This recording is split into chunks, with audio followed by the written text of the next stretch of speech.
Welcome to the interview. I am Ciara Pressler, founder of PREGAME, bringing you all of the changers, innovators, and creators so that you can repurpose what they have learned and what they advise to create success in your own life, career, and business. Today, I'm very excited to have one of my BFFs, Pia Silva. She is the co-founder of Worst of All Design. She is the author of Badass Your Brand and a number of online courses designed to turn your business from shackles into freedom and profit. And she's a contributor to Forbes, among many other things. And we have conversations about small business, being a founder, being an entrepreneur, and not doing it the way that everyone else is doing it, but doing it differently and why you would even want to do that. So I can't wait to see where this conversation goes. Please help me welcome Pia Silva. Thank you, Ciara. Super excited to chat with you today and continue our chats because I always love them. Oh, we've been chatting more often than usual lately because you have a podcast coming out. Tell us about that. Yeah, my new podcast, Show Your Business Who's Boss. And of course, I had Ciara come on as one of my first guests, and I don't even call it an interview. It's more of a chit chat, so you can eavesdrop on what it sounds like when Ciara and I are just chatting on the phone for hours at a time on my podcast. That's what my podcast is going to be. Yes, it's eavesdropping. Yeah, that's what it is. So tell us about what the vision for the podcast is. What are people going to get out of subscribing to this podcast? So I really am trying to do something a little bit different than I think most entrepreneurial podcasts are. I've been on hundreds of podcasts, and it's definitely a lot of, I find that it's usually the same questions and asking the business owner about the arc. And I'm trying to instead bring on some of my best friends and my best business owner friends, and most of my friends who are business owners that I really, really vibe with. It's because we share so many values, and we share a lot of values in how we run our businesses and how we do that to support our lifestyle. So, all of my business owner friends, you included, work hard, play hard, like don't take it too seriously, but take it very seriously at the same time. And so I find who's not taking this seriously? Yeah. Like, we, it's to me at least, and I mean, your business is called Game Plan. To me, like there's a gamification element to it. And I'm just trying to see what I can do with this business. So these are like listening in and eavesdropping on conversations I have with my friends, about what we're doing in our business and what works and what we think about what's working that other people aren't doing. And so I hope that it's, there's this saying, I don't know who said it, but somebody said, you are going to make the income of the average of the 5 people you hang out with most. I've heard other people say your success is kind of the average of the people you hang out with most. And I find that by hanging out a lot with my friends who have a similar mindset about business, it really lifts me up and inspires me to do bolder and more exciting things. So that's what I'm trying to share with other business owners. Like, come hang out with us and let us add to your average of what success means in your business. I love that. Very much a pre-game sentiment too, since we meet in our home teams, which in this online iteration is groups of 5 people. So helping each other work on building our businesses. So let's take it back at the risk of being chronological. You are zooming in from Brooklyn, New York. Yep. I'm in my office in Greenpoint right now. Yes, where we met, I don't know that we met in Manhattan, but I was living in Brooklyn at the time. And you did something really remarkable. You went from an old school agency model to something totally different. But I want to set the stage of where you were when you and your husband were just like, let's go live on an island. And you did that much earlier than most people kind of escape the rat race. Yeah, totally. So before we started our business, Steve, my husband, was a freelance graphic designer. I was just a freelance person. I've never had a salaried job. So since I graduated college, I'm just hustling. You call it consulting, but I was just like, I was just working different jobs. Like I got hired to help open a restaurant, a pizzeria cafe in Brooklyn, like randomly. You know, I got hired by people who needed someone who would figure things out. That's kind of what I was known for.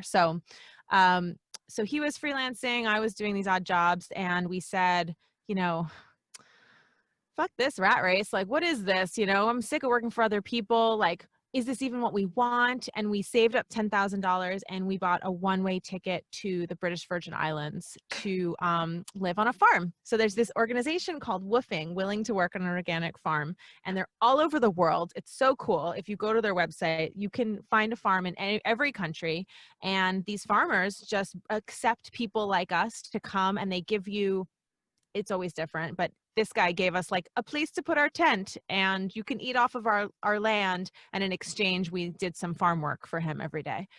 So we lived in the British Virgin Islands for a few months doing that. And it was a crazy, life-changing experience that ultimately led to us coming home and starting our business in Brooklyn.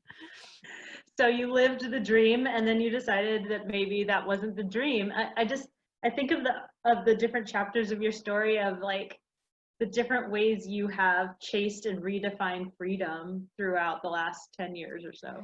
That's a good point. I think I've been chasing freedom my whole life. And that was me chasing freedom too. That was me saying, what would life be like if I didn't need money?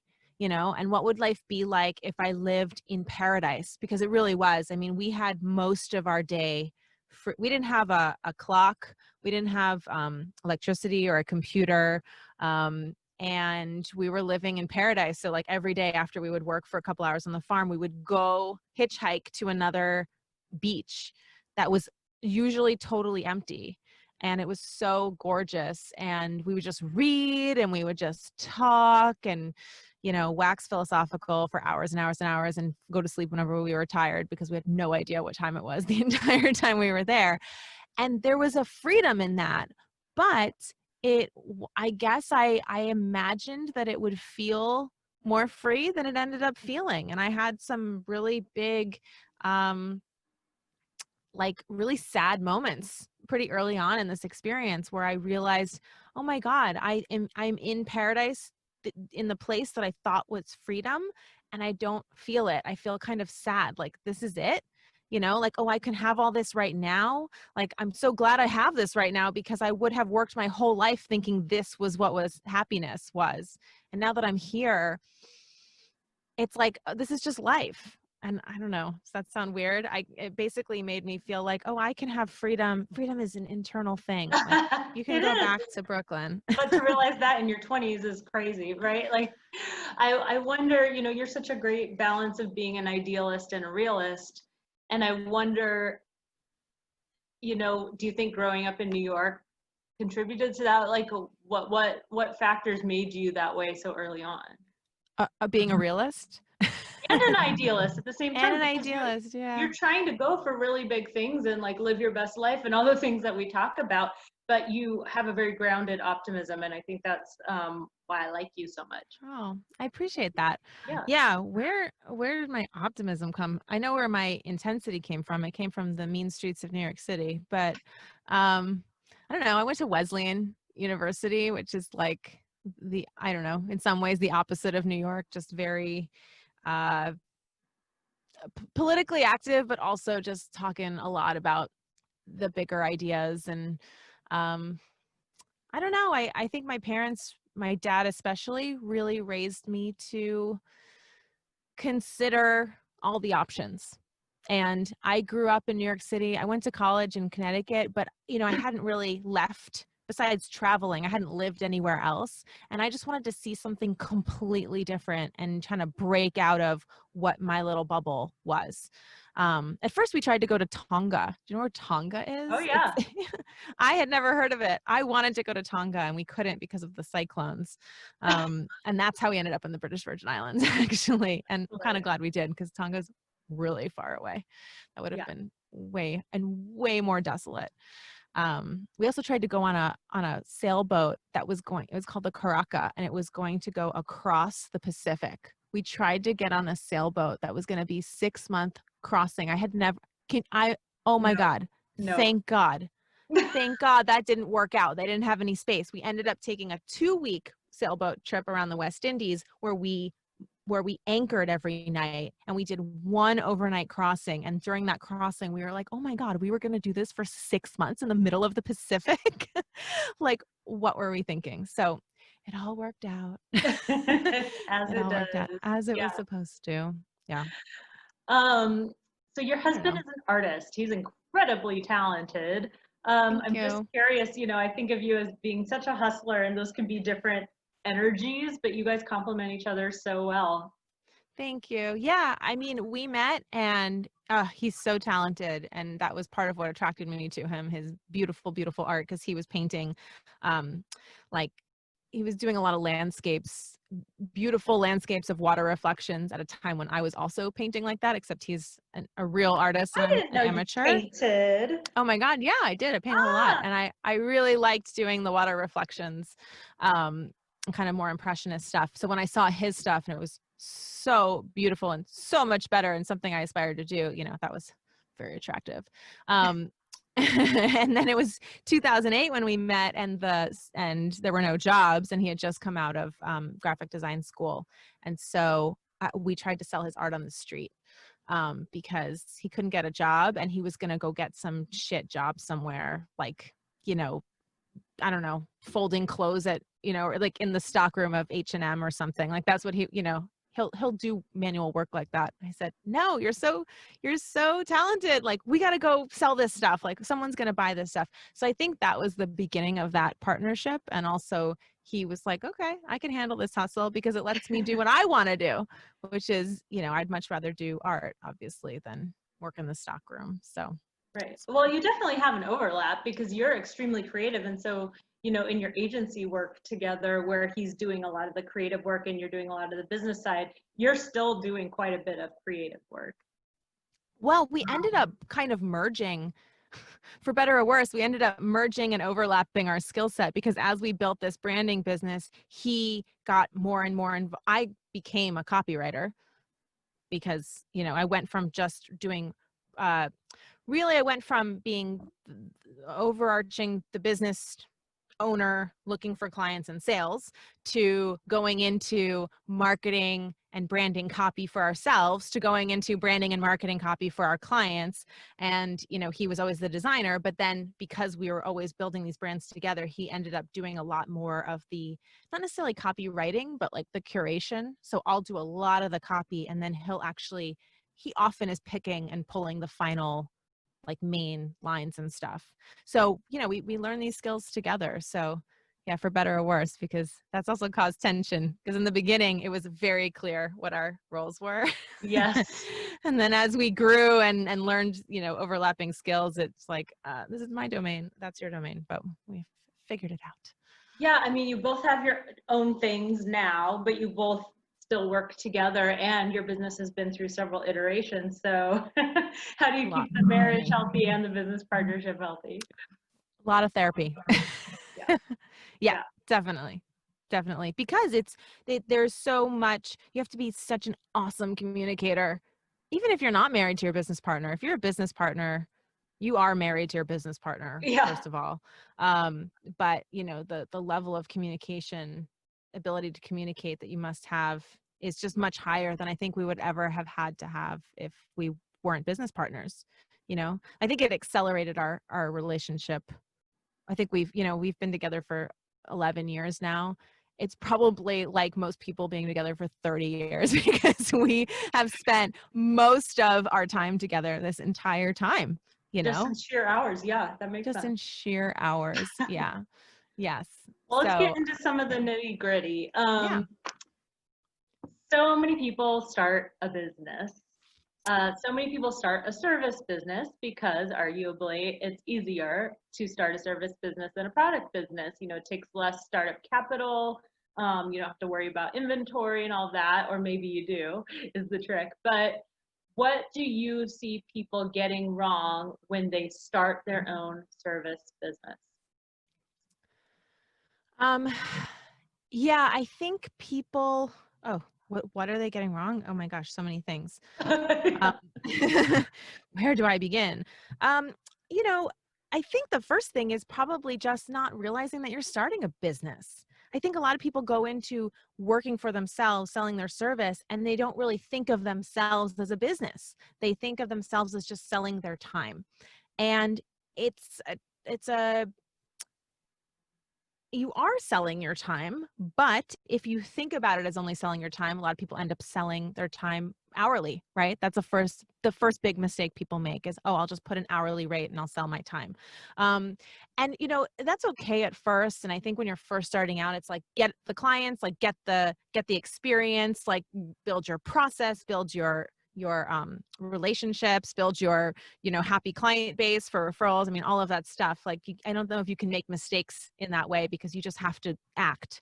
Another mistake people make, they don't act. They start by, oh, there's another mistake. They start by building their website and their logo before they've ever had any clients. I think that's a huge Yes. mistake. Oh my God. Oh my gosh. And you probably hear that more than most because of pregame, I would imagine.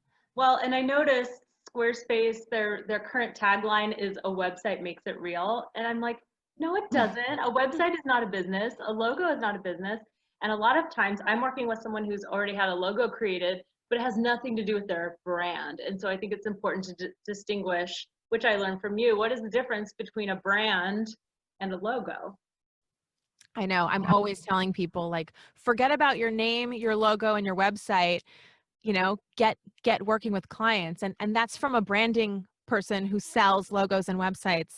It's part of my services. Like, it's not the first most important thing. And I think that's a difference from for service businesses versus product businesses. Product businesses, it's different. Like, you can't it's really hard to sell a product without having some of that initial packaging, because it's just a different experience. With a service, people are hiring you.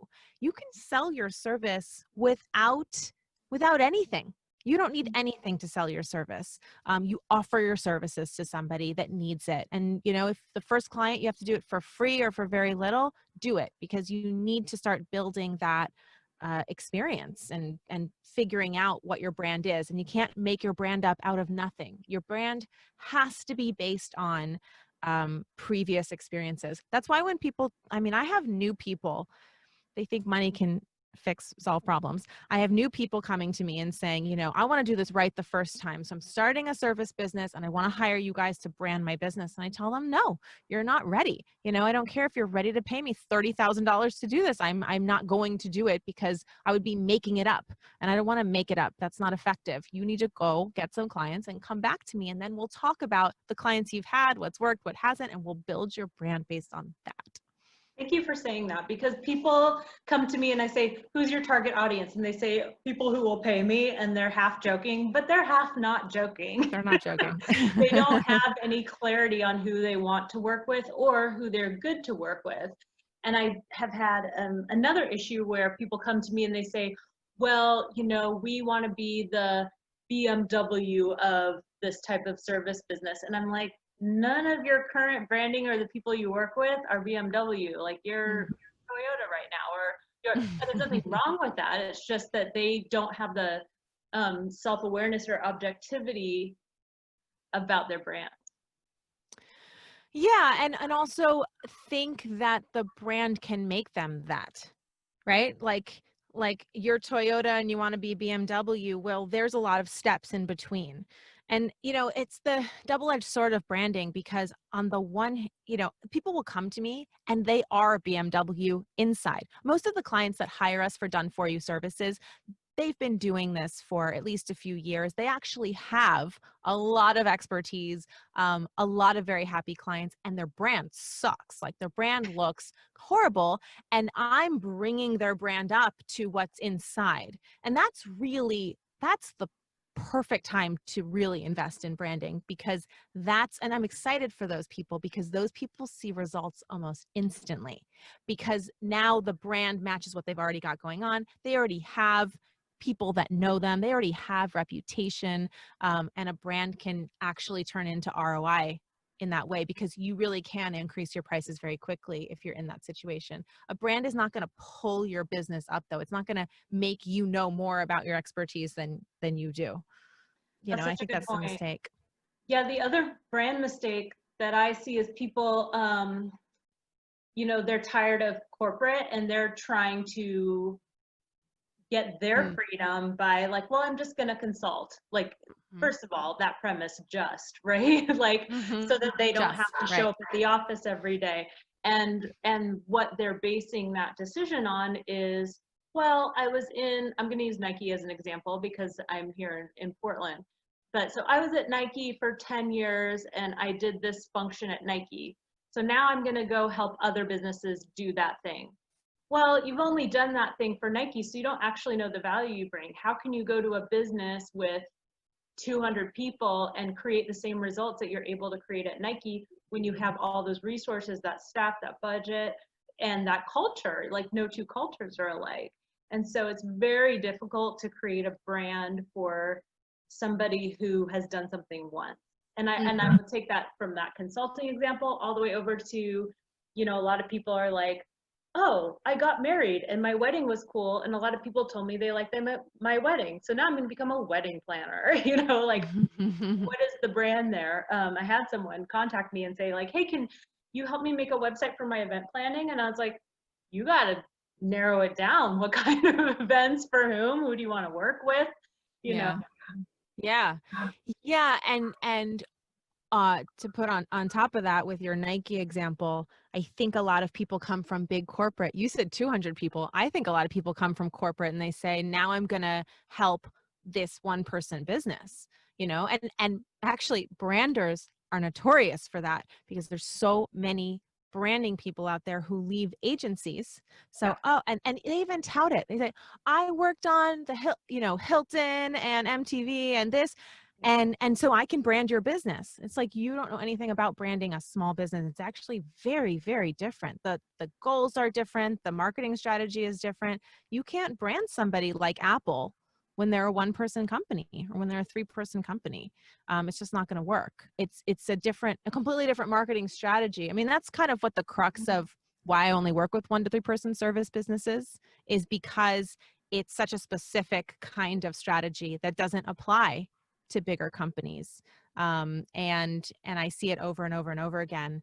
And it actually has allowed us to become better and better at it by focusing, which, by the way, is what I recommend other people do. Focus. Yeah, I think people run into a problem, and I hate to break it to them when they, want a logo that's like just a mark. Like, we want something as recognizable as a swoosh or the golden arches. Well, the reason that all of those brands are recognizable is because they have multi-million-dollar marketing budgets. And if someone's only going to see your logo once, then the logo doesn't really matter that much. Like, you have to be really literal and tell your story in a different way than just having like a physical apple would, because it's not going to imprint in the customer's consciousness. I wrote an article about the Nike swoosh, since we're talking about Nike, probably 5 years ago. But the parts I remember is that, oh, well, this must be famous over there. I think they paid like $35 for that logo. I mean, and people think it's a brilliant logo. It's a fine logo. It's the billions of dollars they've spent marketing it that makes it brilliant. That's what's brilliant. I tell people in service businesses, like, you don't even need a mark. Like, you don't need an icon. That's not what it's about. And that's small businesses and even branding people who come from agencies applying corporate business branding thinking to small businesses. And I think it's just the wrong priorities, or priorities are in the wrong place. The other danger, I think, is when people come from a big company to work with small businesses or startups, is they just don't have the same hustle, because they're used to having all these other resources. And like, I just when I talk to my friends who work at corporations, and the things that that they complain about or get to worry about. I'm always just like, what do you mean you stayed home because you had a cold? Not that people should be going to work sick in this moment in time, No. but like they just don't have the hustle. They don't have the sense of deadline that will best serve a startup when they are on the ground. But I want to go back to something that you pointed out and the fear that most people have, which is determining a segment or a niche. And that's something you're very good about. So we've talked about what people shouldn't do. Let's talk about what people should do. Yeah, I mean, so in my book, I outlined kind of 4 different ways that you can focus. And I love a good formula, and I love structure and like guidelines. So I kind of outlined it as there's 4 things, and you need at least 2 of them to even begin to, think that you've got a niche going on. And those 4 things are your target market, your personality, your sales process, and your offerings. So for example, a lot of people think that narrowing your niche is all about only your target market, and then they arbitrarily pick a target market. And that gets you into so much trouble. Like, I saw a client, I had a client once who didn't listen to me about this, and she just like built a whole website around her service specifically for accountants and bookkeepers. And then she had her first client. She was like, oh, I don't want to work with those people. I want to work with creative services. And that story illustrates the advice, which is that's why you need to work with a few people first before you pick a niche and pick a target. Because, when I'm doing this for clients, I'm always asking about their previous clients. So who are your best clients? Where have you gotten paid the most profitably? Who have you enjoyed working with the most? I mean, let's look at your experience and find the place that you should focus, as opposed to coming up with what, you imagine, you're hypothesizing would be a great niche. So that's target market. But I don't think it has to be industry specific. Mine isn't industry specific. We work with 1 to 3 person service businesses. That's both very specific and also leaves us open to a range of clients. Everything from like general contractors to lawyers to other branders, graphic designers, coaches and consultants in all kinds of spaces. So I think it's not necessarily the vertical, but it can be the size. It can be the size and the vertical. I mean, the more you narrow down, the better. So that's one. That's the target market. And then there's personality. So I always say, like, every brand has a personality, whether you meant to or not. Your personality might be dull and forgettable, but that's still a personality. You want to look for a personality that is somehow different than the prevailing personality in your industry. That's when, in my definition, that's when it counts as one of your 4, I call them 4 angles. So, does your personality, is it contrarian to the market? Because, I've branded lawyers. They don't all need to be worst of all design, badass your brand. It just needs to be differentiated within the lawyer market and authentic to the person. And the last 2 are, your sales process. How easy is it for people to buy from you? And productizing your services. I'm a big proponent of productizing your services. It's how you get away from hourly work and start to sell based on value. And you can only do that if you have kind of flat rate stuff for processes that you repeat over and over and over again. So those are, I try to make that easy for people to see that you have to do at least 2 of those to even be on the right track. My business has all 4 of them. That's the goal. If you can have all 4 of them, you're super niche. But the niche really makes it easy for people to remember you, self-identify as your perfect client, talk about you to other people. These are the things that a small service business need in order to survive, because you need people to be telling other people about you organically. So, yeah, that was a pretty long answer. No, it's so good. And I do want to drill into a little bit more the difference between sales process and productization. Yes. We use your model at Pregame of the like kind of 3-step productization of services, although we call it I can't, instead of lead product, we call it gateway drug. So people can get addicted to working with you. And then we call it main event, and MVP because pregame. But, you know, I mean, my business is definitely shaped, it's shaped that way, in a way, but I guess I conflate that with my sales process. So what's the difference?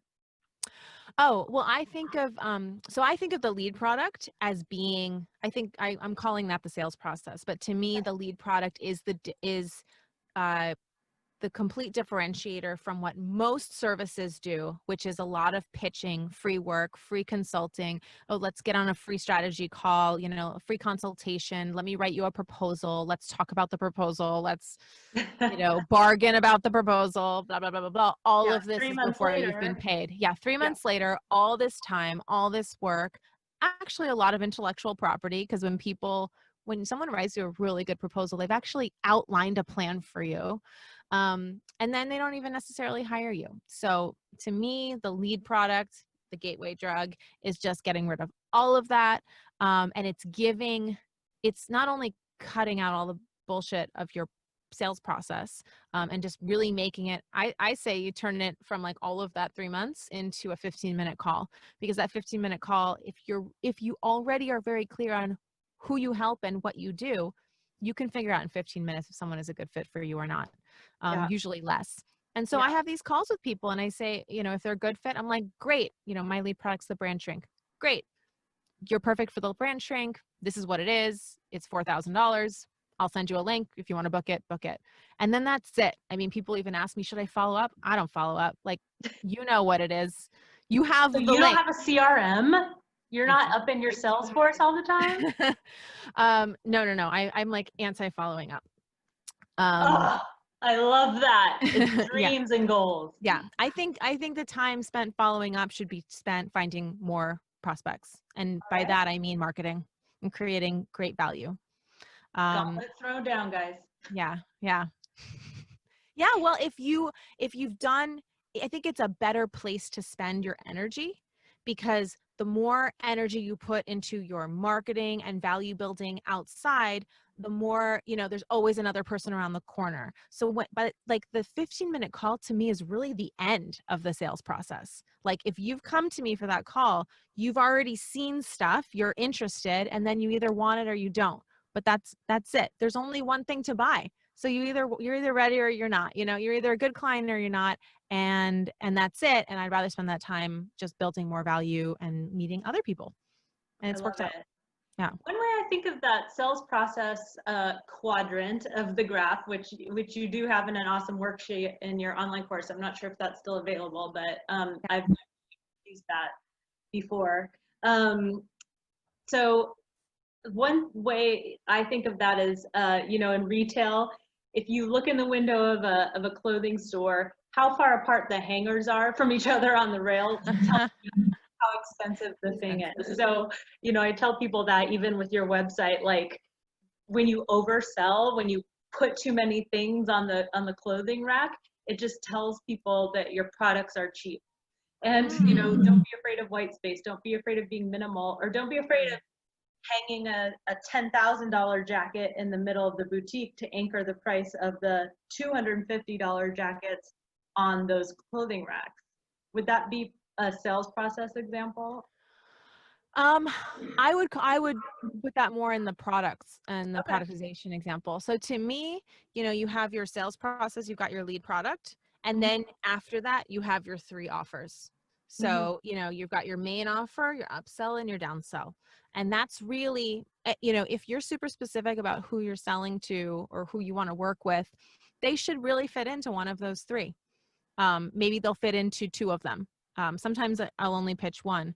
And this is something else people get tripped up with, because they're like, they think that the person needs to want to and buy the end product. And I'm concerned about, like, is that they know that it exists and that they buy the lead product, because the lead product is really where you engage and have that experience that most people are giving away for free, which is, you know, like truly listening and understanding to what the client needs and how you can help them, and then giving them an actual thoughtful plan, not a free proposal, which is like which is usually more of, what do you want? Okay, here's a proposal for that.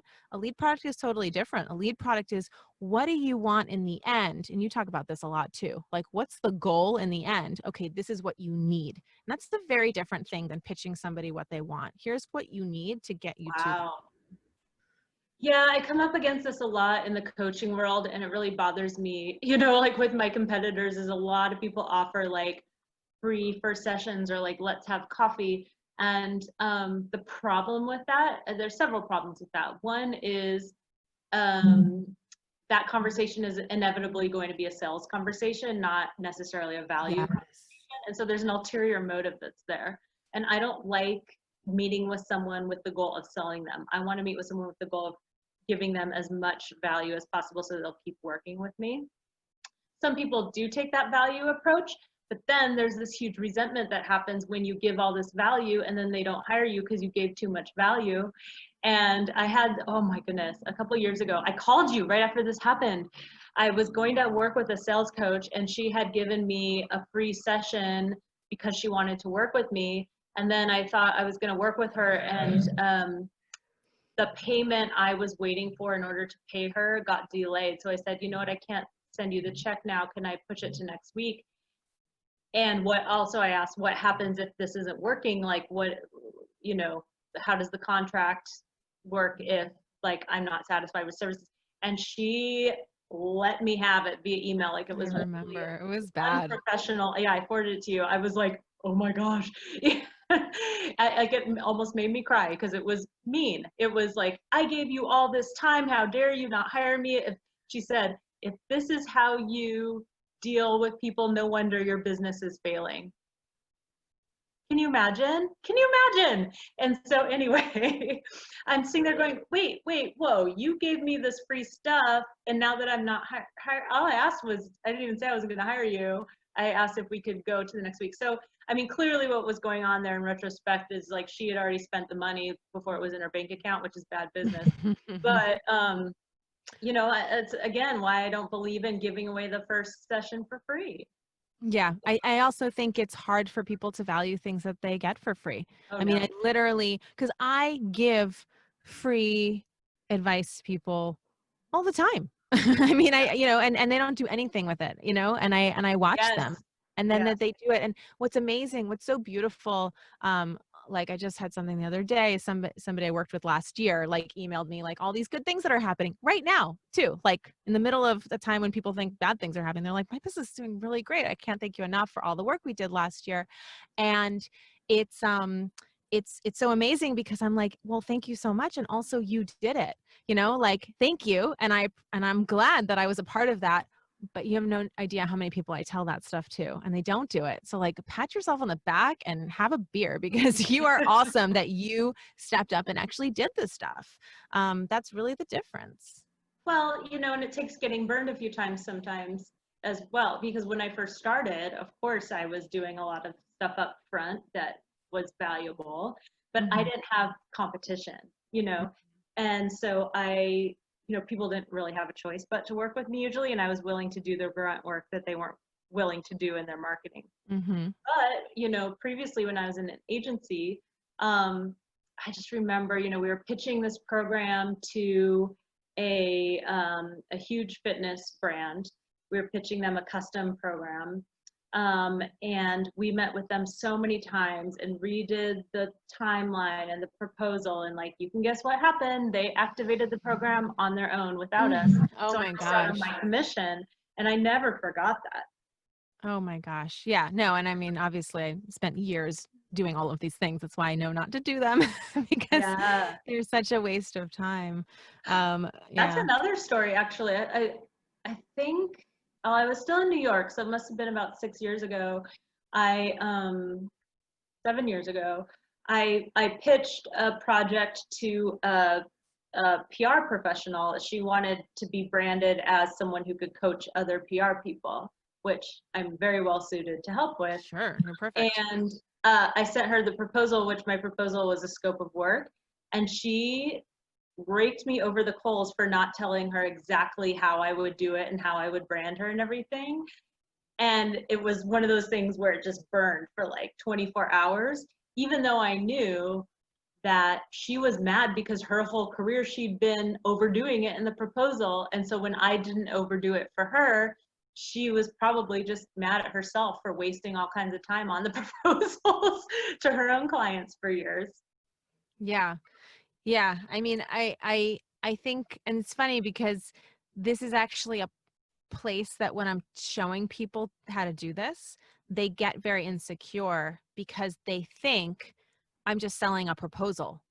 And why would people pay for my proposal when other people will give it to them for free? And how do I make people see that the proposal is actually valuable? And I have to really flip their understanding of what it is. Like, first of all, many people's proposals are more information than they should be. And Yes. second of all, your proposal, your lead product, my brand shrink, is going to go far beyond what a proposal would be, because you're going to actually take the time to do the due diligence to be able to give way more information. Because I think, like even this person, this woman, why didn't you propose how you were going to brand her? Well, I haven't done the work yet. I can't tell you how I'm going to brand you. And you want me to do that for free before you hire me? That doesn't make any sense. But I think a lot of people, going back to your original question, it's like, I think a lot of people when they're first starting out don't have the confidence in their ability to really lay out a plan for somebody and do that due diligence. So the idea that the lead product deliverable would be very different from the proposal is probably even confusing, because they don't realize how valuable that plan is and how strategic that plan really is, and don't have the confidence to sell it. I find that to be another big challenge people have. Yeah, I mean, certainly I say this to people all the time, free stuff attracts people who want things for free. And so the more that you offer for free, the more you're wasting your time with people who are never going to pay you eventually anyway. And so, there's such an obsession with numbers right now in the audience. And anytime somebody sets the goal at pregame for like, I want 10,000 Instagram followers, or I want 10,000 people on my email list, it's for what? The goal is not that. That is a path to the goal of making a certain amount of money or reaching some, just be honest with yourself with why. Like, I want the ego boost of having 10,000 followers. That's fine. But if what you really want is business, let's make the revenue the goal. And then we can build several paths to that revenue goal, not just one, which is Instagram, the channel. Mm-hmm. Yeah, I find that a lot. And that's why I'm constantly looking at our goals and not just looking at the several paths, but like coming up with all the paths. I just did this with Steve the other day because we're kind of shifting our strategy a little bit based on, what's going on right now. Yeah. And so it was like, we came up with a really great plan and it was really exciting, and we could have just gone with it. And then we said, okay, that's a plan. Now let's come up with 3 more. And we came up with 3 more, and then we realized, and then we evaluated all of them. We were like, oh, this 4th one over here is the best one. Wow. And, I love that. and yes, and that is an evolution, because I definitely didn't used to do that. I definitely used to, if I came up with a plan, I would just be like, okay, I'm going with that all the way. I'm committed. And this like taking the extra time to look at all the options and then evaluate the opportunity cost of anything you do. The opportunity cost is not doing something else, has really led me to do smarter things in my business, for sure. That's great. Yeah, I if you want to be analytical, I tell people to like put all your ideas in a spreadsheet and have columns that are like, how much money will I make? How much time will this take? Like, do I have the audience for this? So you can see in black and white what the effect might be. Someone who was coaching me had me write down like 3 paths I could take on different pieces of paper. And I've used that technique a lot of times since then, because just seeing it outside of my head makes it so clear. Yeah, absolutely. I mean, I think I've spent entire years working on a plan that maybe if I had done this activity, I wouldn't have done. Yeah, right? Yeah. But you have to be willing to do things wrong or go down the wrong path and double back and go, because that's the journey. Absolutely. Absolutely. Yeah. I mean, you can never, what if, and maybe those are the things that brought me to here, where I can do that kind of analysis. Yeah. So I'm curious, you talk a lot about showing your business who's boss. What do you mean by that? What does that mean in this day and age? Uh, to me, it's showing your business and your life, really, who's boss. And it's just like a way of showing up to your business. So I have, at this point, worked with hundreds of people, and I see a lot of common themes. And one of them is, for example, the tendency to say, like, okay, well, I'm going to try this, and like, okay, and we'll see if it works, or like, we'll see what happens. Or I just talking to somebody the other day, she's going to launch this thing. She's like, and if even two people sign up for it, it'll be good. It'll be fine if even two people show up. And I was like, that's exactly how you get maybe two people to sign up for Yeah, this. You like can't planning to show up. fail. Yeah, like you can't sign up to do something in your business and say, okay, we'll try it and we'll see what happens. I mean, you are seeing what happens, obviously, but it's got to be much more like, this is my goal and I'm going to make that happen. So for this woman, I'm thinking about, okay, it's not, and if two people, fine, it's, I'm going to get 15 people. So I'm going to come up with 100 ideas of how I'm going to get those 15 people, and I'm going to start doing them. And if I get, 6, I'm going to keep doing those things until I get those 15 people. And I find, that's just one micro example, but it's kind of a philosophy of showing up to your business. This is what I want. This is what I want in my lifestyle. This is what I want. This is how I want this to look. Now I'm going to figure out exactly how to get there. I did that with my life, when I got pregnant with my son a couple years ago. We were like, okay, we want to only work 20 hours a week so we can have as much time as possible to be like as a family. So we spent my entire pregnancy figuring out how to continue our business and keep growing it, only working 20 hours a week. So that was the goal. And then we fit our life into it. By the time he was born, it was like, we were just used to that.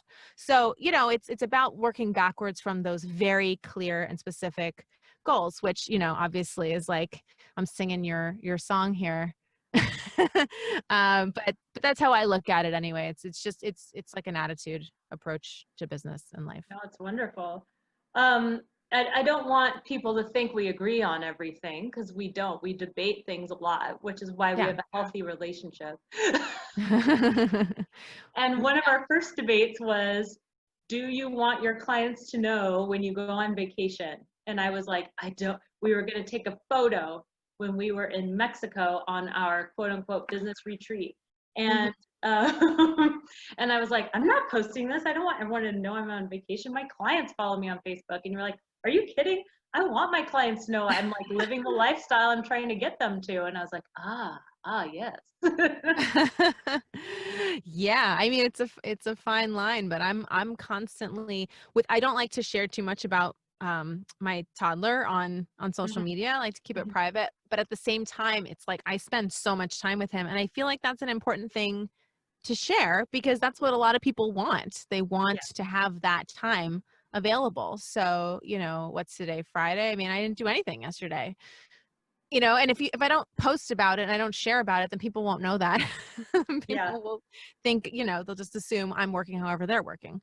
But I think it's important for people to know that you can really have a thriving business and make the money you want without working all the time.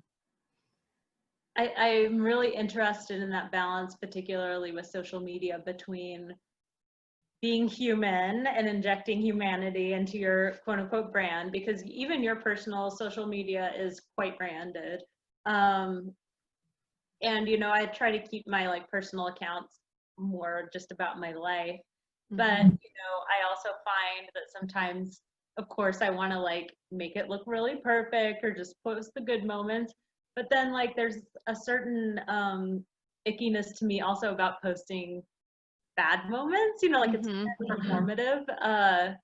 And I'm thinking about that, because people, especially right now, because, there's some global events happening that, people are working a sympathy angle too, which is just as gross to me as being really arrogant online. Yeah, it's a fine line. Sometimes I see people showing up and it's, the post is, I know it looks like everything is hunky-dory, but here's like the behind the scenes, and that can be really helpful.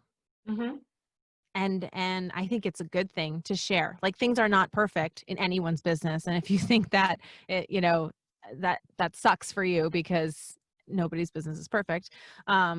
but it can go a little too far where, yeah, it's like the sympathy angle. It's like, oh, this is a really good way to get a lot of people like hitting like and saying like, yes, yes, yes. And so Yeah. it's a fine line. I definitely use social media purely for business.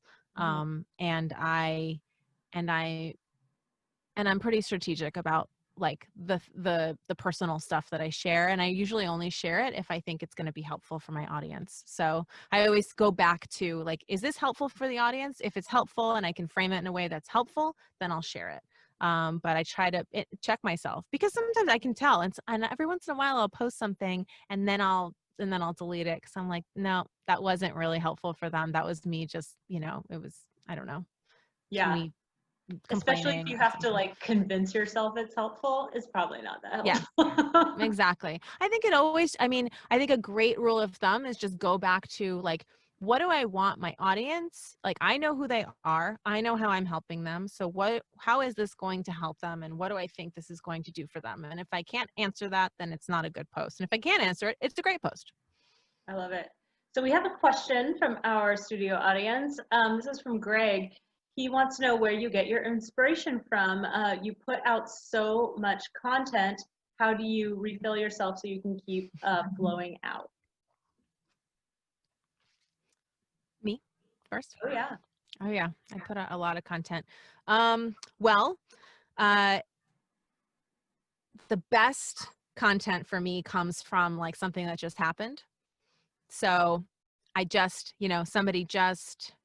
any emotional reaction I have to anything, just like I can write an article on that like this. Me too. So I Yeah. saw something, didn't like it, or, somebody emailed me a question and I was like, oh, I need to understand, they don't understand this, or it's not always a bad thing, but or if this thing happened, I watched someone do something and it was so great and I'm really excited about it. Like that's a great piece of content. So, and that's always happening because I'm working. So, I find that's some of the best inspiration for me. How about you, Ciara? It's the same. My first Huffington Post editorial was because I was so sick and tired of people asking if they could pick my brain. And so I wrote an article that was like 5 ways to ask someone how to pick their brain without pissing them off, or something. Or even just yesterday, um, uh, there's a local in Portland, there's a diversity grant that gets given to a number of businesses, and I thought that the way they awarded the recipients was really illogical compared to the criteria, and not at all in keeping with actually promoting diversity in alignment with their mission. And I wrote like a very, it's the kind of thing where I could write an editorial, but I just wasn't interested in doing that. And I'm not trying to position myself in that way right now. I wrote a pretty lengthy editorial about that last year, which pretty much said everything I want to say. But I wrote a really long letter directly to the organization and to some city officials also, because I care a lot about that topic. And it was a constructive use of my emotional reaction. And so I try to do that as well, with small things that bug me, but also really big things that are important. Mm-hmm. Yeah, I love it. I just blurted out an article yesterday because someone I'm coaching called me and said, I have this opportunity to work with a couple other people. A couple other people asked me to join them to like build like, this thing that happens. I'm sure you've been asked to do this many times. Like, hey, if we join forces, we can get bigger clients because we'll be like this kind of like pseudo agency. And just like all the things I think about that idea and why they're asking you to do that and how terrible it is. But anyway, so I laid it on her, and then I was like, I gotta write that as an article. And I don't even know, I'm gonna post it soon, but I don't even know if it's so topical to now. It's just something that everybody experiences. I don't know. Have you experienced that? I've had that experience so This many week, times. Yeah, yeah, this week. Okay. someone emailed me for a phone call about an opportunity, but she wouldn't tell me what it was, or and I think it was like we connected on social media. And I said, please email me. And I said, well, like we're busy right now, and just it's a bandwidth thing too. Like I can only do so many different types of things per day. And so to like have a phone meeting with someone I've never met before, I need some context, right? To know like where to slot it in, or whether I really even have capacity to have a meaningful conversation right now. And she wouldn't give me the context, and like maybe it was like in an NDA kind of a thing, which, you know, there are no original ideas, you know, like it's all about execution, you know, if it's just go do it, or you know, but it was frustrating to me because I'm like, I want to answer you, but I just need a little more information, because it's not the only request that comes in. Oh no, I let people book calls with me, but I need to know what it's about. Yeah, because otherwise it feels like a sales pitch. You know, like when people are being dodgy in the least bit, like all these LinkedIn, you get like a new LinkedIn request every day that's obviously a sales pitch. Don't be dodgy. I don't have time for that. Yeah, I think people who are prospecting on LinkedIn, for some reason, missed that everyone else is doing it too. Yeah, I actually have a couple of clients I'm coaching that are doing it and getting great results from it. And it's because they're super specific in what they offer. They've already, you know, they've badassed their brand and their business, so they're super specific, and they're reaching out to super specific people who actually would be interested in this. So I find that the dodginess and the salesiness of it comes a lot from the generic offering, right? Like, hey, you seem to own a business. I have this, like, I can do SEO. Yeah. It's like, what? You're kidding, right? Like, does this really work? You know, but like I'm thinking this one woman, she does medical device, FDA regulation for medical devices. She like helps medical devices that help generally women and children in developing countries go through the FDA approval process. And it's so specific. So she is looking specifically for VCs and also inventors. Anyone who is a VC that is investing in these kinds of companies or inventors themselves should definitely know that she exists. It's no longer a sales pitch. You know, she's not even selling them. She's like, hey, you should know I exist because what I do is super niche and exactly what you need, you know, and she's getting results from that. And I can think of 3 people to introduce her to right now without even ever having met her because it's so specific. And that's the referral part, isn't it? There you go. There you go. Well, the hour has flown by, as it always does. So I know, right? So I have to ask you our signature question, which is, how do you define success right now? I define success as waking up every day excited to do what I'm going to do and able to make the choices to do what I want to do. That's success.